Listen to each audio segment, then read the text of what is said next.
A paz do Senhor, aqui é o professor Marco Faleiro, da Logos Ensino Superior de Teologia. Você está na disciplina Apologética Cristã, que é do curso de Bacharel em Teologia. Este é o quinto AVA da aula dupla 7, na segunda parte da aula 14. Nós estamos nessa aula dupla tratando de psicologia da religião.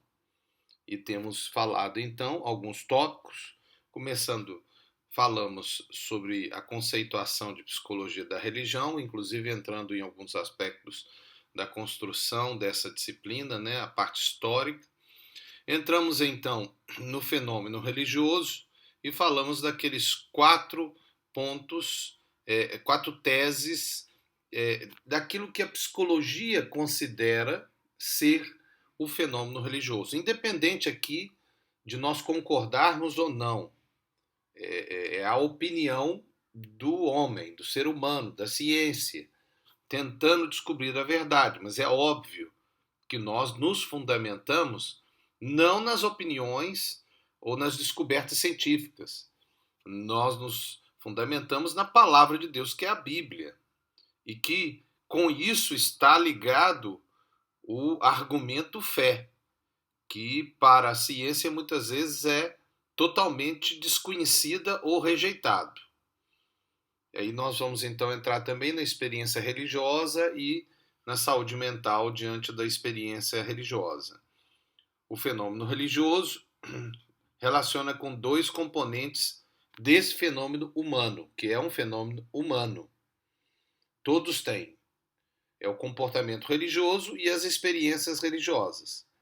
Nesta AVA, nós vamos começar a tratar acerca do comportamento religioso, até vamos já começar também a falar sobre experiência religiosa, mas na próxima AVA nós vamos tratar um pouco mais sobre experiência religiosa e comportamento religioso. Nós vamos falando, mas vamos começar com o comportamento religioso.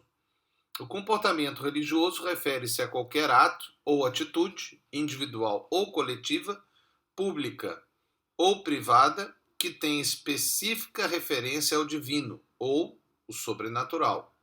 É definido em termos de fé, da fé pessoal de cada indivíduo, né? A percepção que ele tem dessa realidade que seria sobrenatural, metafísica ou espiritual. O comportamento religioso, ele então tem 2 realidades, a realidade individual e a realidade de grupo. Apesar de que a psicologia sempre liga a realidade individual à realidade de grupo, porque o grupo influencia o indivíduo. E nós somos seres sociais. Ou seja, nós vivemos em grupo, nós não vivemos independentes, sozinhos. O comportamento religioso será definido em cada indivíduo conforme o quê? A sua cultura. Aí nós entramos um pouco no ambiente da discussão antropológica, ou da antropologia, né? Um povo pode considerar questões como amor, medo, respeito, honra, ou até as emoções como parte desse comportamento. E pode interpretar de forma diferente em cada cultura. O comportamento religioso pode ser demonstrado por formas de rituais e por manifestações corporais com sinais ou reações. Reações podem ser tranquilas ou até agressivas. Cada povo considerará um comportamento conforme a sua forma de manifestar a sua religião, que acaba construindo a sua cultura. A cultura, na verdade, na minha opinião, ok? Ela é um resultado da religião e não a religião um resultado da cultura. Porque primeiro vem Deus, depois vem o homem. Primeiro vem o sentimento de buscar a Deus, depois vem os usos e costumes. Bom, pelo menos é assim que eu penso. Se você discordar, você pode ter outro pensamento, né? Porque, por exemplo, no sistema mais ateísta, né, considera-se como a religião como parte da cultura e não a formadora da cultura, né? Mas isso é um pensamento basicamente ateu, na minha opinião. As atitudes religiosas podem ser aceitas por um povo e por outro rejeitada. Por exemplo, gritar para um grupo pode ser parte de um comportamento religioso saudável. Outro grupo pode ser detestável, pode rejeitar o grito, né, o barulho, por exemplo, numa manifestação, num ritual religioso. Cada grupo definirá formas de manifestar a sua crença religiosa. Veja o caso nós pentecostais. Os nossos cultos muitas vezes são barulhentos. E nós consideramos que isso pode ser uma manifestação do poder de Deus. Mas se você for numa igreja tradicional, você vai ver que eles vão dizer que é do diabo. Essa gritaria é do diabo, eles não aceitam. Porque eles não veem como uma forma de manifestação religiosa. Então, entra na cultura? Entra. Agora, aqui está independente da questão se é ou não é certo ou errado, ok? Não estou discutindo isso, apenas estou a mostrar essa realidade, que é humana. Ao estudar o comportamento religioso, temos que considerar 3 fatores: a cultura, a religião praticada, com as crenças e práticas dessa religião, e a idade, ou a maturidade. Então são 3 pontos: cultura, religião e idade. Quando nós entramos nessas questões de comportamento, nós entramos então, as experiências religiosas são resultadas do comportamento religioso. Então, de acordo com o comportamento, é que haverá um tipo de religião. Ou seja, as experiências religiosas serão toleradas segundo o comportamento religioso, que é baseado numa religião que tem suas crenças e suas práticas. Clarke classifica o comportamento religioso em 3 categorias. Preste atenção, isso é muito importante, até pode ser pedido em prova, se o professor quiser. Nós temos 3 categorias de comportamento religioso: primário, secundário e terciário. Vamos ver como é cada um deles. O comportamento primário é o comportamento baseado numa experiência pessoal com o sobrenatural. Então, quando alguém tem um comportamento primário, é porque ele teve a experiência com o divino, ou com Deus. Você vê isso claramente na igreja, quando alguém tem uma experiência com Deus, nasce de novo, tem uma experiência de batismo no Espírito Santo, você percebe que ele tem um comportamento primário, baseado naquilo que ele experimentou, que ele viu, que ele sentiu. Agora, tem também o comportamento religioso secundário.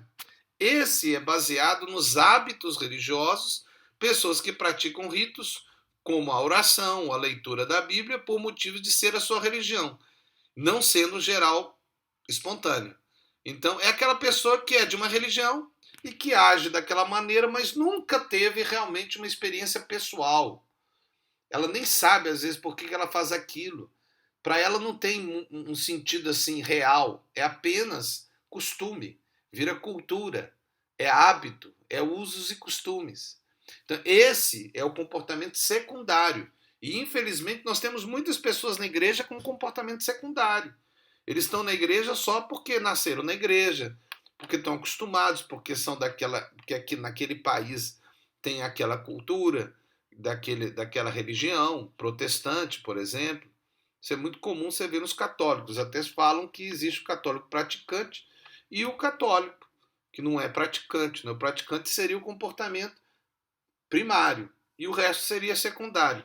Mas tem também o comportamento terciário, que é baseado na obrigação religiosa, ou seja, nas normas religiosas determinadas pelo grupo. Então, é um tipo de comportamento em que a pessoa não tem aquilo de fato como importante, mas se submete por conformismo ou por convencionalismo, né? Então, todo mundo é assim, então você. Né? Você é cristão? Ah, sou. Mas o que é cristianismo? Não sei. Ah, mas eu sou. Mas como você sabe? Você já aceitou Jesus? Não, não sei nem quem é Jesus, mas eu sou cristão. É um comportamento completamente terciário, né? Conforme Stanley Jones, referindo-se às igrejas cristãs nos Estados Unidos, considerando esse aspecto apresentado, dessas 3 categorias, ele fez uma pesquisa em todos os Estados Unidos e descobriu que 1/3 da igreja dos Estados Unidos tem um comportamento primário, um terço secundário e um terço terciário. Bom, essa foi durante um tempo que ele escreveu num livro dele, e é interessante, né? Mas será que isso é a realidade, por exemplo, daqui de Angola? Qual que é, se você fosse fazer uma pesquisa de qual o estado de comportamento das pessoas diante da religião ou na igreja? Qual o tipo de comportamento religioso da igreja em Angola e que tipo de percentuais nós teríamos? Conforme o tipo de comportamento religioso, existirá experiências religiosas, com mais ou menos intensidade. É óbvio que se você tiver um comportamento primário, você vai ter mais intensidade do que aquele que tem um comportamento secundário ou terciário. As experiências religiosas serão resultado do comportamento religioso. Vamos então agora entrar na questão da experiência religiosa e na próxima ava nós vamos tratar mais especificamente a questão da fase da vida. Lembra-se, nós falamos que existem alguns pontos que devem ser considerados, né? Como a cultura. A cultura é fundamental para se observar o tipo de experiência religiosa. Mas existe um fator muito importante que é o geracional, ou seja, a idade, né? Então, a experiência religiosa varia em duas formas: grau de intensidade e significação. Então, são dois aspectos para a experiência religiosa. Então, já estamos entrando dentro de experiência religiosa. Essas experiências têm influências, como falamos, da cultura e da religião. Então, lembram, são três fatores: cultura, religião e fase da vida, ou idade. Então, a cultura e a religião nós não vamos tratar de uma maneira mais aprofundada. Não há nem tempo para isso, né? Nós, na próxima ava, vamos falar mais especificamente sobre esse terceiro aspecto, que é a fase da vida, que é a idade ou maturidade. E aí eu começo com algumas perguntas antes de nós terminarmos essa ava, para que você pense sobre isso. Religião, então, ela é experimentada conforme a idade de forma diferente? Você acha, por exemplo, que uma criança vê Deus ou o ambiente religioso de uma maneira diferente que o adolescente, ou o jovem, o adulto, ou o mais velho, o idoso? Será que há diferença? A psicologia fez uma análise e nós vamos apresentar na próxima ava essa análise. Talvez será até uma ava um pouquinho maior, né? Porque é um assunto muito grande. Merecia até uma aula dupla para a gente falar sobre esse último aspecto. Mas eu queria que você prestasse atenção e que você pensasse nisso. Porque é um fato, e a psicologia comprovou, que em cada época da vida nós temos um tipo de perspectiva da religião, com um comportamento religioso e com experiências religiosas relacionadas à nossa experiência de vida, ou seja, a nossa fase da vida, a nossa maturidade, ok? Então aqui é o professor Marco Faleiro, da Logos Ensino Superior de Teologia. Você está na disciplina Apologética Cristã, que é do curso de bacharel em Teologia. Deus te abençoe e até a próxima ava, que é a última ava dessa aula dupla em que nós estamos tratando acerca de psicologia da religião, que é da ciência, né? Ciência da religião, mas que aqui na Logos nós tratamos dentro desta disciplina que é apologética cristã. Deus te abençoe.